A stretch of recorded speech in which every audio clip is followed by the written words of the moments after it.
Assalamualaikum, nama saya ni Muhammad Hakim bin Mati dari unit BM5. Nombor kad matrik saya B25 1006912. Hai, nama saya ni Ahmad Kahri bin Kerudin. Saya dari unit BM5 dan nombor kad matrik saya ialah B2510069113. Hai, nama saya Muhammad Syafiq Asfar bin Azhar dari unit BM5 dan nombor kad matrik saya B25100986. Assalamualaikum warahmatullahi wabarakatuh. Bersama saya Muhammad Syafiq Asfar bin Azhar dalam rancangan Lelaki Hari Ini. Jadi hari ini kita ingin bincangkan isu-isu ekonomi di Malaysia yang seperti mana kita semua maklum bahawa isu ekonomi sangat rapat dengan kehidupan masyarakat, daripada harga barang, peluang pekerjaan sehinggalah kepada kestabilan kewangan negara. Jadi bersama saya hari ini, saya ingin menjemput dua tetamu jemputan yang sangat hebat dan juga punya latar belakang yang sangat menarik yang ingin kita ketahui lebih lanjut. Iaitu saya perkenalkan Encik Nik Hakim, merupakan seorang berpengaruh besar yang berjaya menarik minat ramai anak muda untuk mengikuti dalam kejayaan usahawan. Dan juga kita bersama Encik Nik Khairi, merupakan seorang pakar ekonomi dan pensyarah universiti yang banyak membuat kajian tentang dasar ekonomi negara. Jadi kita persilakan. Oleh itu kita akan meneruskan dengan soalan pertama mengenai isu ini. Okey, mengenai isu yang pertama, kita ingin membincangkan tentang kos sara hidup. Seperti yang kita tahu, kos sara hidup merupakan satu aspek paling penting cara kita menguruskan wang dan juga lain-lain. Jadi isu kos sara hidup semakin mendapat perhatian rakyat. Pada Encik Khairi, bolehkah Encik terangkan faktor utama yang menyebabkan kenaikan kos sara hidup di Malaysia? Silakan. Terima kasih host. Untuk soalan host, saya ada beberapa faktor. Yang pertama iaitu adalah inflasi global. Jika berlakunya inflasi global, maka harga barangan akan serta-merta akan naik dan kesannya akan menyusahkan masyarakat kita di Malaysia. Itu yang pertama. Yang kedua pula iaitu gaji yang tidak seiring dengan ekonomi sekarang. Seperti mana yang kita tahu, makanan ataupun bekalan yang semakin mahal, tetapi gaji yang semakin sikit. Kita ambil contoh sebagai sekarang ialah gaji yang paling basic iaitu 1,700 sahaja. Manakala harga semakin hari semakin meningkat disebabkan oleh banyak faktor seperti peperangan, inflasi dan banyak lagi. Yang ketiga ialah faktor watarian bekalan. Yang ini mungkin akan menjejaskan kita di masa sekarang ataupun di masa hadapan kerana kita tidak tahu akan sekarang mungkin akan ada peperangan yang akan menjejaskan barangan bekalan kita, seperti mana di Ukraine. Ia banyak menjejaskan bekalan kita seperti gandum dan ia akan menaikkan harga gandum itu di Malaysia sekarang itu.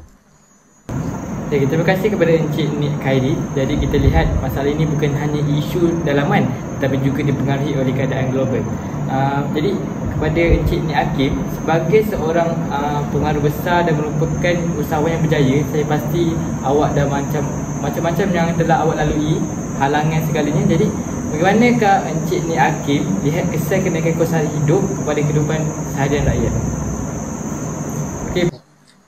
Saya setuju dengan apa yang telah dikatakan oleh Encik Nik sebentar tadi. Isu ini sangat menekankan bagi golongan yang berpendapatan rendah, terutamanya bagi B40 ke bawah. Mereka terpaksa bertumpul lumus dalam mencari wang untuk mencukupkan keperluan asas mereka. Sebagai contoh, makan dan minuman, pakaian, pengangkutan, perubatan, pendidikan dan sebagainya. Ini dapat dilihat dengan harga barangan pada masa ini. Harga barangan pada masa ini kian meningkat tidak seiring dengan pendapatan mereka. Jadi, saya mencadangkan buat yang berpendapatan rendah untuk menyimpan sedikit demi sedikit daripada gaji yang mereka memperolehi. Itu sahaja daripada saya. Okey, baik. Terima kasih kepada Encik Nik Hakim dan juga Encik Nik Khairi mengenai isu kos sara hidup. Apa yang saya dapati, kos sara hidup ni ialah cara kita kena pandai menguruskan kewangan daripada aspek gaji. Mungkin kerana gaji kita adalah 1,700, tapi kita harus pandai menguruskan daripada segi beban hutang, komitmen dan juga yang lain. Baik, sekarang kita beralih kepada isu peluang pekerjaan. Seperti kita tahu, Rawi Belia pada hari ini menghadapi kesukaran mendapatkan pekerjaan tetap. Jadi Encik Khairi, apakah punca pasaran ni menjadi pasaran kerja kita menjadi begitu mencabar? Terima kasih kepada hos. Bagi saya, peluang pekerjaan semakin mencabar di masa sekarang adalah disebabkan teknologi. Seperti mana yang kita tahu, semakin lama dunia ni semakin maju teknologi kita. Yang kedua ialah kemahiran yang tidak ada di Malaysia ini ataupun sudah cukup ataupun berlebihan. Seperti mana kita ambil contoh dalam bidang IT. Graduan yang terlalu sikit ataupun terlalu ramai menyebabkan kerja sudah penuh. Jadi graduan yang lebih tu akan menganggur jawapannya. Jadi akan menjejaskan ekonomi serta menjejaskan diri mereka. Yang ketiga pula ialah persaingan global. Syarikat multinasional lebih berhati-hati dalam pengambilan pekerja kerana mereka lebih memfokuskan penghasilan dan berkualiti bukan kuantiti. Itu sahaja daripada saya. Okey, baik. Terima kasih kepada Encik Khairi. Saya juga ingin tahu mengenai apakah langkah yang dilakukan oleh belia untuk Persada Pusaka Jaya. Saya ingin soalan ini saya ingin menanyakan kepada Encik Nik Hakim. Seperti yang kita tahu, rakyat mesti akan bersaing untuk mendapatkan kerja. Jadi bagaimanakah kita cara untuk kita pastikan bahawa kerja yang kita ingin mencemburui itu didapatkan oleh kita? Silakan. Menyebut tentang langkah pertama yang saya boleh cadangkan ialah masyarakat pada masa kini perlulah meningkatkan kemahiran teknologi digital mereka. Hal ini kerana pada masa kini bumi sekarang ni banyak menggunakan teknologi kerana negara-negara pada masa ini kian meningkat, kian maju yang menyebabkan golongan-golongan yang tidak berpengetahuan tentang teknologi digital dikira mundur berbanding golongan yang mengetahui tentang kemahiran teknologi digital. Yang kedua, saya mencadangkan golongan-golongan yang ingin memulakan hidup yang lebih mewah atau yang mengejar impian mereka, saya mencadangkan mereka melibatkan diri dalam bidang keusahawanan. Langkah pertama, mereka boleh membuat penjualan secara kecil-kecilan untuk mendapatkan pendapatan yang boleh dikatakan menambah gaji bulanan mereka. Yang ketiga, saya mencadangkan golongan-golongan belia meningkatkan ilmu kemahiran sedia ada, sebagai contoh melibatkan diri dalam aktiviti TVET atau sebagainya. Pihak kerajaan juga banyak melaksanakan kolej vokasional bagi membantu masyarakat Malaysia pada masa kini meningkatkan kemahiran-kemahiran asas mereka. Itu saja daripada saya. Okey, baik. Kalau bercakap tentang teknologi, pada masa kini semuanya menggunakan teknologi, akan tetapi kemahiran vokasional, kemahiran asas, contohnya kemahiran membuat bangunan, infrastruktur dan sebagainya, itu sebenarnya kemahiran paling paling dasar sekali untuk kita memperkembangkan ilmu-ilmu dalam pelbagai bidang lah. Okey, baik Encik Nik Hakim, mengenai apa yang jawapan saya dengar, saya ingin tahu lebih lanjut. Adakah manakah yang lebih penting? Adakah daripada sudut IT, pengetahuan teknologi ataupun kemahiran vokasional? Saya ingin tanyakan. Jadi saya berpendapat kemahiran teknologi, kemahiran asas dari saya berpendapat kemahiran TVET adalah lebih utama berbanding kemahiran teknologi digital. Itu saja daripada saya. Okey, baik, terima kasih. Saya ingin tanyakan kepada Encik Khairi, adakah apa yang dikatakan oleh Encik Nik Hakim ada satu bidang merupakan bahawa Encik Nik Hakim berkata bidang kemahiran ni harus kita fokuskan lagi kerana merupakan satu bidang yang sangat diperlukan di negara Malaysia. Jadi adakah Encik Nik Khairi, seorang pangkal ekonomi negara kita ni, menyokong hujah yang diberikan oleh Encik Nik Hakim? Okey, terima kasih. Sebagaimana saya boleh fikirkan sangat menyokong pendapat Encik Nik Hakim kerana kita akan tahu tidak semua kerja yang diganti dengan teknologi tak dapat dibuat oleh teknologi. Seperti mana contoh kerja berat. kerja berat tak boleh dibuat dengan teknologi, ia harus digunakan dengan tenaga manusia. Sebab itu semakin kian maju dunia ni, mungkin teknologi akan menggantikan kita, tapi akan ada setengah kerja tetap akan memerlukan manusia juga. Dan jadi oleh itu kemahiran TVET ini adalah sangat diperlukan di masa hadapan, walaupun teknologi sudah banyak mengambil alih kerja masyarakat kita. Itu sahaja. Baik, terima kasih kepada Cik Nik Khairi. Saya juga ingin menanyakan soalan daripada kebanyakan soalan-soalan rakyat, yang mana kita tahu bahawa di Malaysia sekarang banyak majikan-majikan yang lebih fokus kepada pengambilan warga asing sebagai pekerja. Jadi apakah Cik Nik Khairi boleh menerangkan lebih lanjut mengenai isu ni, di mana rakyat warga negara kita semakin susah untuk mendapatkan kerja berbanding warga asing, yang memerlukan warga asing kita dapat lihat di mana tempat pasti akan ada warga asing yang kerja. Jadi bolehkah Cik Nik Khairi menerangkan lebih lanjut apakah kesan dan kebaikan dia? Okey, terima kasih itu. Bagi saya, kesan Malaysia mengambil pekerja asing berbanding pekerja Malaysia ialah kesannya mungkin akan menurunkan ekonomi kita, kerana Malaysia melalui populasi yang banyak, tetapi sayangnya majikan tidak mengambil, tapi malahan dia memilih pekerja asing. Kerananya sebab pekerja asing lebih murah berbanding pekerja Malaysia. Tetapi pekerja asing ni kurang kemahiran seperti pekerja Malaysia. Oleh itu saya rasa ini akan kurang baik kepada ekonomi kita, tetapi agak baik untuk majikan kerana dia dapat mengerat kos tertentu. Selain daripada kesan, apa lagi satu soalan? Satu soalan lagi saya ingin tanyakan mengenai kebaikan dan keburukan. Adakah ada mengenai kebaikan? Saya tahu mengambil warga asing ni dia lebih kepada keburukan. Jadi saya ingin tahu jika ada kebaikan pekerja warga asing.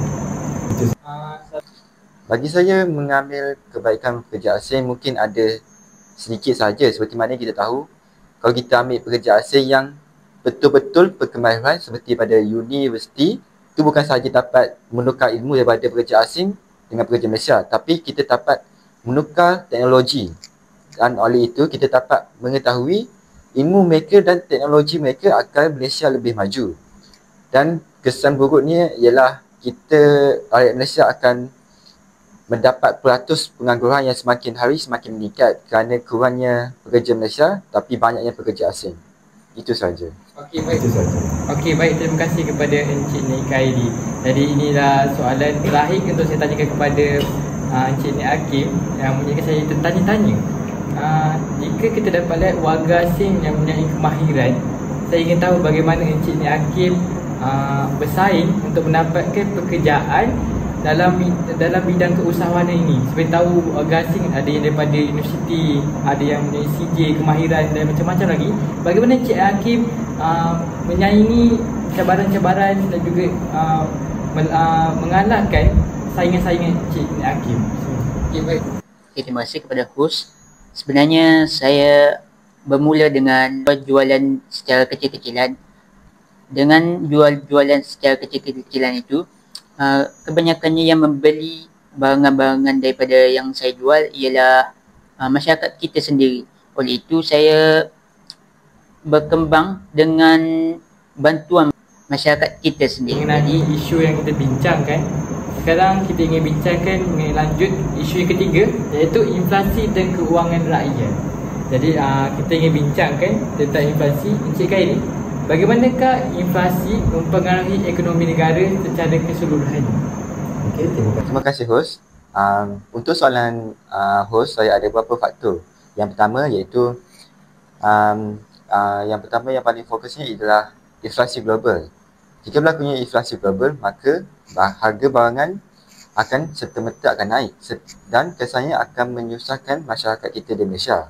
Itu yang pertama. Yang kedua pula iaitu gaji yang tidak seiring dengan ekonomi sekarang. Seperti mana yang kita tahu, makanan ataupun bekalan yang semakin mahal, tetapi gaji yang semakin sikit. Kita ambil contoh sebagai sekarang ialah gaji yang paling basic iaitu 1,700 sahaja. Manakala harga semakin hari semakin meningkat disebabkan oleh banyak faktor seperti peperangan, inflasi dan banyak lagi. Yang ketiga ialah faktor watarian bekalan. Ia ini mungkin akan menjejaskan kita di masa sekarang ataupun di masa hadapan, kerana kita tidak tahu akan sekarang mungkin akan ada peperangan yang akan menjejaskan barangan bekalan kita, seperti mana di Ukraine ia banyak menjejaskan bekalan kita seperti gandum, dan ia akan menaikkan harga gandum itu di Malaysia sekarang itu. Terima kasih kepada Encik Nikaidi mengenai isu yang kita bincangkan. Saya ingin tanyakan lebih lanjut, apakah contoh inflasi sesebuah negara itu?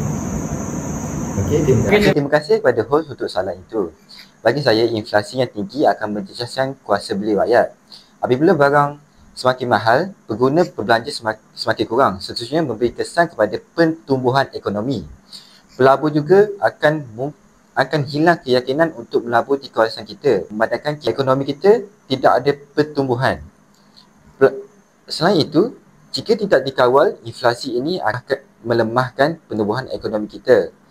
Oleh itu, kerajaan biasanya akan membuat subsidi persasaran ataupun membuat kawalan harga serta menaikkan kadar faedah melalui Bank Negara Malaysia untuk mengawal keadaan agar supaya tidak merosot ke lebih teruk lagi. Terima kasih kepada Encik Nikaidi mengenai isu yang dibincangkan, jawapan yang diberikan. Saya ingin menanyakan satu soalan lagi. Jika Encik Nikaidi diberikan satu jawatan sebagai Menteri Keuangan, bagaimanakah Encik Nikaidi ingin mengurangkan inflasi kepada negara? Terima kasih. Bagus sebenarnya soalan ni.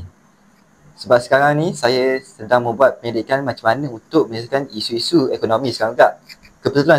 Kebetulan sahaja saya juga membuat analisis macam mana untuk menyelesaikan isu-isu ekonomi. Sebagaimana saya ada membuat dua strategi.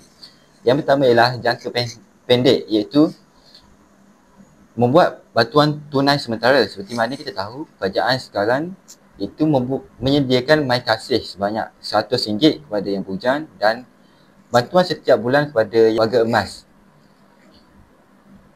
Itu yang pertama. Yang kedua pula ialah kawalan harga dalam subsidi taraf. Seperti mana kita tahu, kita mengenakan cukai kepada T20 saja kerana kita mengenakan harga yang lebih murah kepada B40 dan F40 kerana mereka lebih memerlukan pada T20.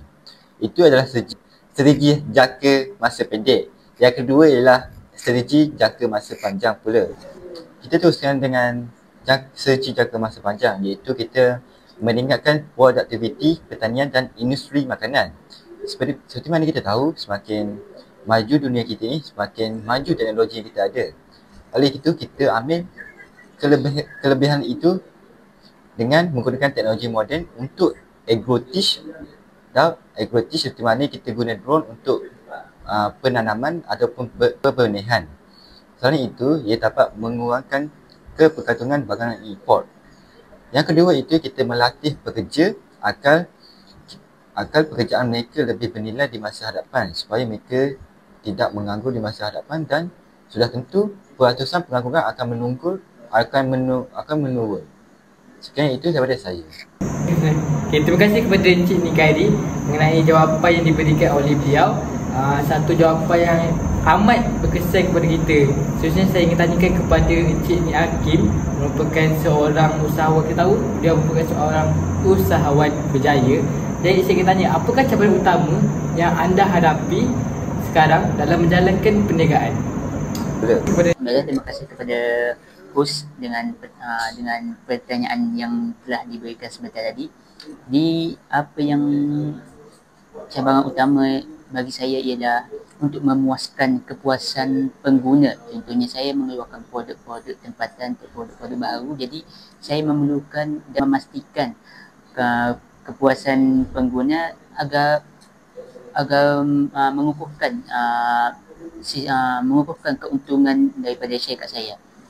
Selain itu, saya juga perlu bersaing dengan peniaga-peniaga lain seperti peniaga yang terkenal pada masa kini, perniagaan Choi dan sebagainya. Itu sahaja daripada saya. Kepada Encik Ni Hakim, sekarang kita sudah sampai kepada penghujung rancangan. Jadi sebagai soalan terakhir yang ingin tanya kepada Encik Ni Hakim, sebagai seorang usahawan berjaya, bagaimanakah Encik Nia Hakim ingin berikan nasihat kepada usahawan muda yang ingin berjaya dalam suasana ekonomi yang mencabar hari ini?